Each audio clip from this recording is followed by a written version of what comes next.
Dmitri Shostakovich was a Soviet composer who lived from 1906 to 1975. From an early age, Shostakovich was very accomplished at piano, and at the age of 13 entered the Petrograd Conservatory, where his musical abilities grew, and he wrote his first symphony. As soon as Shostakovich left school, he was thrust into the shadow of USSR leader Joseph Stalin. Under Stalin's rule, many musical styles were banned, including jazz.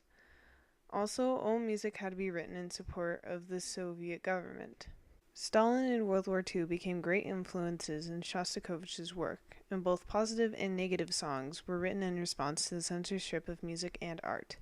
Shostakovich's 10th Symphony was written as a self-portrait of Stalin and pleased the government, but secretly had anti-Stalin messages all throughout the music.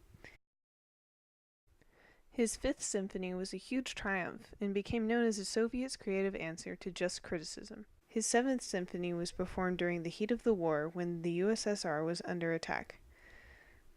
The piece was played by 15 musicians who had survived both the violence and the famine in the city of Leningrad. Germany was bombing the area, and soldiers had seized fire for the performance. Here is Shostakovich's Seventh Symphony.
Shostakovich also wrote music about events happening in the war, such as massacres on Russian Jews, and used Jewish themes to protest the USSR and Nazis. Other than events during the war, Shostakovich was influenced by Austrian composer Gustav Mahler. Shostakovich also wrote a number of waltzes. Here's Waltz Number 2.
Overall, the government saw Shostakovich as a musical problem, but allowed him to create music as long as it were for them.